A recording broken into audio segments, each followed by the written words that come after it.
I keep seeing these phrases, and whenever I see them, I feel disappointed. I think that people often using these phrases probably don't mean anything unkind when they say them. You might use these words yourself, and if you do, you don't mean any harm at all. This isn't a rant. I just want to share with you something that you might never have encountered before. I think you'll find it interesting, and maybe you'll see things different in the future.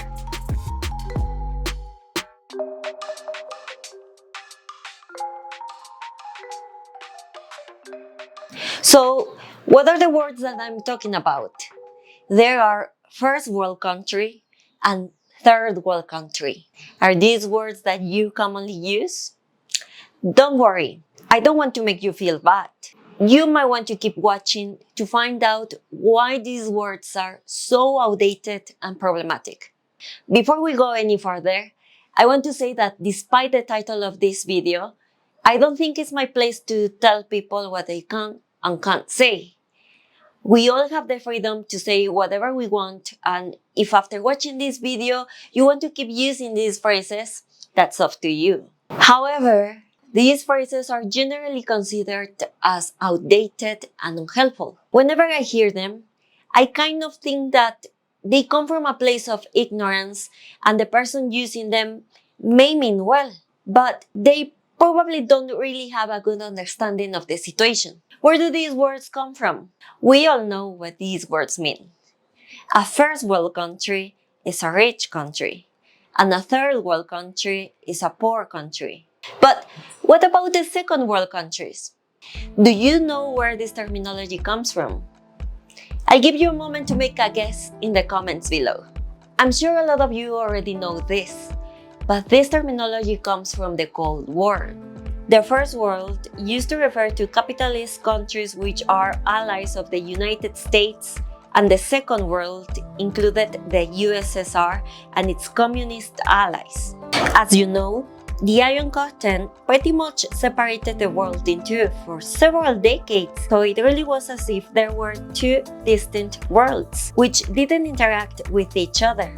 Not all countries were involved in the Cold War though. These non-aligned countries were referred to as the Third World. A lot of these countries which stayed out of the big capitalism-communism debate tended to be less developed and wealthy than the first and second world countries. So the original meaning of the phrase doesn't actually happen to have anything to do with being rich or poor at all.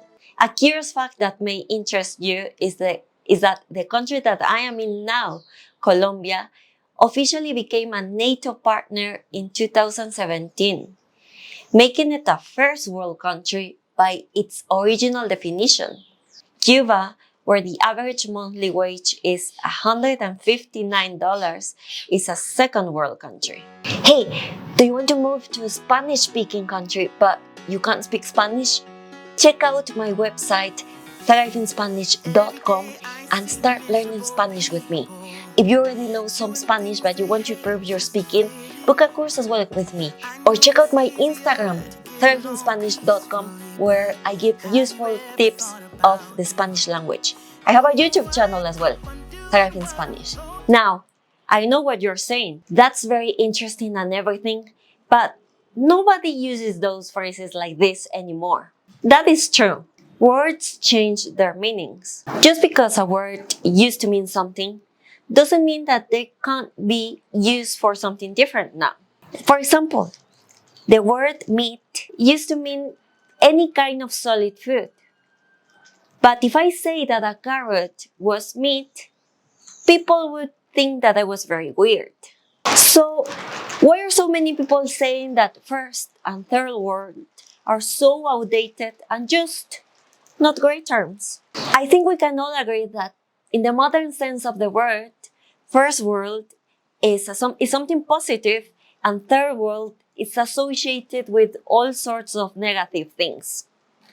We can think of the economic situation, violence, desperation, something backwards, and even being uncivilized. It seems a little bit unfair to describe a country with millions tons of people in this kind of way.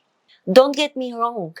I'm not saying we should all ignore the inequalities and differences that exist between countries. If a country is poor, call it poor by all means. Saying a country is poor is stating a fact without inferring the other negative connotations. Maybe it's just me, but when I hear somebody from a more developed country referring to my country, Mexico, as a third world country in comparison to their first world country, I can't help but think that it sounds a little condescending. But maybe that is because, at least in my country, people refer to themselves as being tercermundistas, which means like a third world country. In Latin America, people refer to themselves as being third worlders.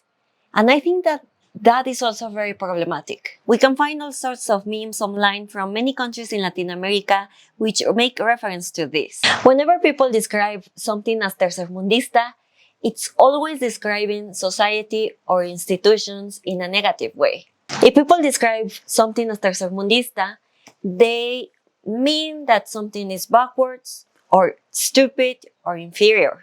I want to thank all my patrons, all the patrons who are supporting this channel. Thank you very much, guys, for your support, and I'm so glad that you are enjoying my channel. If you aren't a patron but you're enjoying this video, please leave a comment, give it a like, subscribe. That would help me a lot. But the implication of this is that everything in the primer mundo works very well all of the time. People are more civilized, and we could only hope to be more like them. You see, it's not just foreigners who use these phrases all of the time. We also use them to criticize ourselves and to make ourselves feel inferior. What's the problem then? Whether it's someone from the US or a Mexican who describes things as first and third world, they are falling into a simple trap of dividing the world into two oversimplistic groups. One group of first world countries which have got everything figured out, and another group of poor, backwards countries. I know from having spoken to a lot of people from the United States and Canada that in these first world countries, they are disagreeing about anything and everything, and that they are far from having everything figured out. Please don't misunderstand me.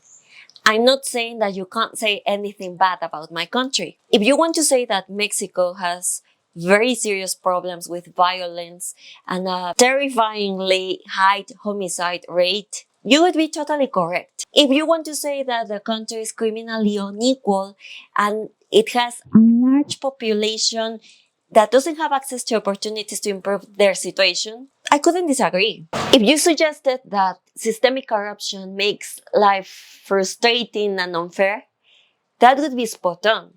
It's not about stopping people from being able to say what needs to be said. It's just that there are better ways of making ourselves understood.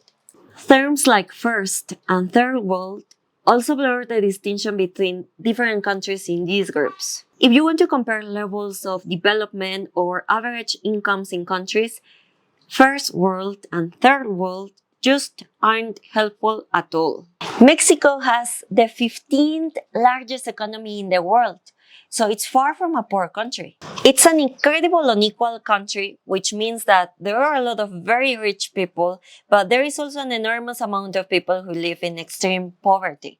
I feel like if I hear somebody using a blanket term like third world, they haven't really understood the whole picture. On a more personal note, I'd like to share some anecdotal evidence about this topic. I'm from one of the less developed states in Mexico, and I don't come from a privileged background at all.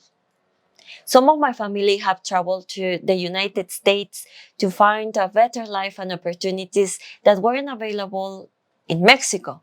This is extremely common throughout Mexico.